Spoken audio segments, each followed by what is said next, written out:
I want to tell you some stories and show you some pictures. This first picture, this was last week in my house. Our living room is being torn apart because of damage, because a tornado touched down on our house last week. As you look at this picture, you can look at the damage or you can look at the love. When I look at it, all I see is the love. I am sure that in this world, the storms of life can be big and ugly. But you know what's greater? The love of people. I'm convinced that the goodness of God is greater than the troubles in this world. And so this picture reminds me of good people choosing to love, choosing to care, that came here and helped to do some cleanup at our house. Now, we have lots of work to do in front of us, but honestly, the physical damages of this world, they're not nearly as hard as the internal wreckage that happens in people's lives. I want to tell you about a good friend of mine. His name is Leland. Here's a picture of where I've met him. He was in this prison where I was asked to come and do the Purpose Mastermind. I've been asked to go there probably 3 years in a row now, maybe 4. And I'll go for 12 to 14 weeks. And you'll see in this picture that some of these men are in plain clothes. These are guys who came with me. And they like to be a part of it and to pour into the men's lives. And of course, their lives are moved as well. Whenever you go into a prison and meet with people, there's a lot of captives being set free, not just those who live there, but those who came there. But let's get back to Leland's story. So Leland was in this group. I'll never forget the time in the prison we were role playing, and he was my wife. So he's called my prison wife. Now, he recently got out about a year or so ago. He got out of prison. He moved to our area, and he immediately just got engaged in different groups and things that people are doing in this area, whether it's meeting in men's groups or going to events where the homeless are being fed. He just got engaged. Here's a picture of Leland and I. I took him to Sam's Club. I took him for an expensive Sam's Club lunch. We got some pizza from the cafe, and we were sitting there at the tables, and near us there was a lady sitting by herself, and we just invited her to eat lunch with us, and she ended up opening up. And a year ago she faced an unimaginable tragedy, and she opened up her heart about that. Little did she know that this guy that she just heard about next to her, Leland, had just gotten out of prison. Leland said, "That happened to me 15 years ago." And these two strangers embraced right there in this Sam's Club. And there was something special exchanged right there in that cafe. But there was more to Leland's story. Leland, like I said, he just got involved in anywhere he could to help people. My friends, Adam and Sue Kinnis, run a program in Owasso, Oklahoma called Top Soccer. And on Saturdays, they help kids who have special needs to play soccer. Kids that would normally never get to play soccer, never put a uniform on. Their parents would never get to sit on the sidelines and cheer them on. Well, Adam and Sue run this program on Saturdays for kids so that they can play soccer. In this picture, you see Leland and I putting up some cones for the little drills the kids are doing.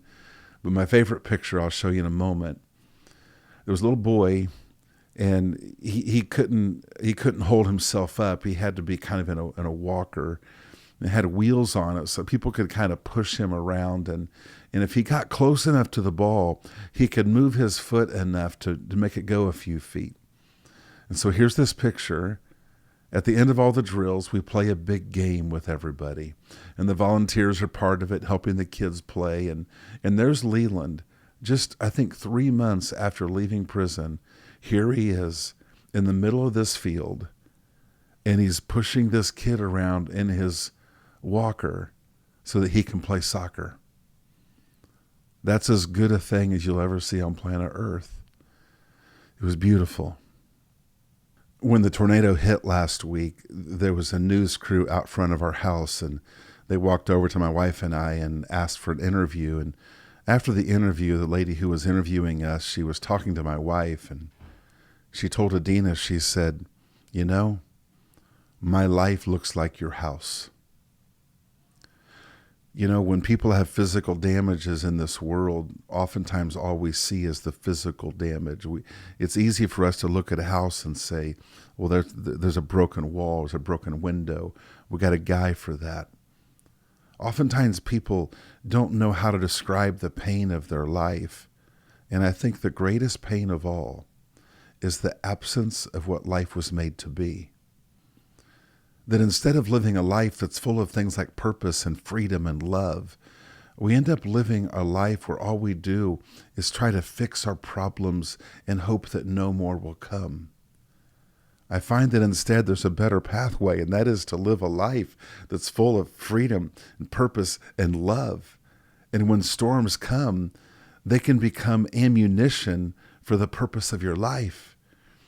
That's why it's exciting to even go into prisons and to talk to people whose life seems to be nothing and remind them that their life can really be something. And the message is true for everyone, that no matter where you've been or what you've done, no matter the wreckage, restoration is possible.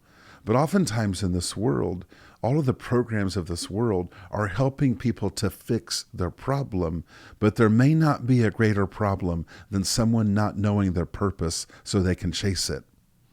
This is why we love to go into prisons and schools and declare to people the purpose, the great purpose that they can have in their life, the great purpose they can know, so they can spend their life not trying to fix themselves, but instead boldly offering their purpose to the world.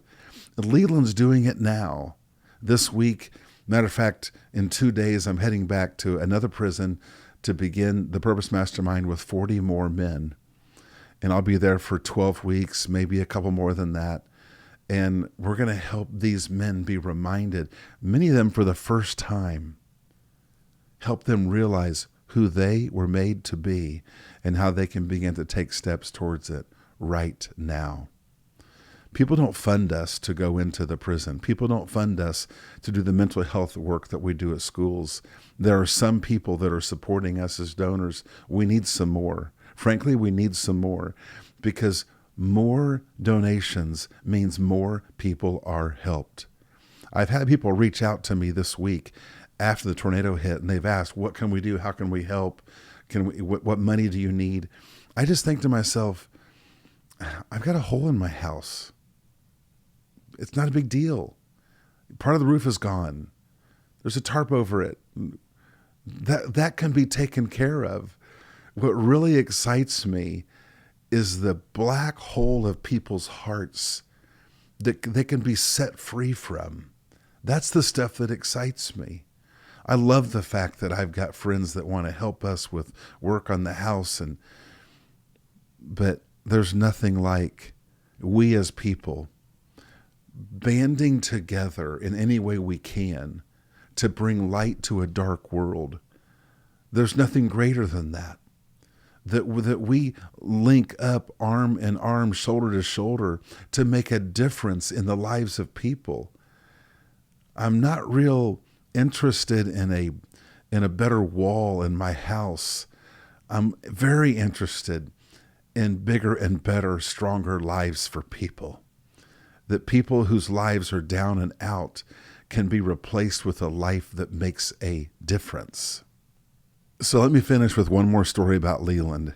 In the last year or so, 37 of us men have decided we're going to write a book that helps men understand their life. The book is called In the Game. One of those 37 men is Leland. He came here to my office and he sat down, and I interviewed him, and I typed his chapter while he just spoke his words. The last question I asked Leland was this: what is your message to men? And inside of the pages of this book, here's what you will read. I was a man who gave up on life. I bounced back. There will be a threat to get lost in self-pity and self-doubt. If you will just step onto the field of play, that drive that you had for life will come back. But you can't get the drive back on the sidelines.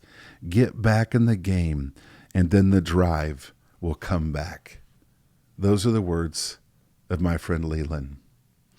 And those are the words that I love to declare inside of physical prisons and the metaphorical prisons that people live in. People can have freedom and they can have purpose and they can chase it today. My friend, if you would like to help us continue this mission of helping people right now. This month, we're still in a school. We meet once a month with about 300 students. And now we're about to start a new round with 40 men inside of a prison. We need help to do that. We welcome you linking up with us financially to help make that happen. You can do something monthly if you would like, because this is not a mission that we're just doing and dabbling with. Adina and I have decided there's nothing else we can do with our life but to declare freedom and purpose for all people. And so if you want to help us with that, you can do something monthly, or you might choose to say, you know what, I'd rather just do something right now. And just, you want to donate, that's fine as well. I'll put a link in the description of this video.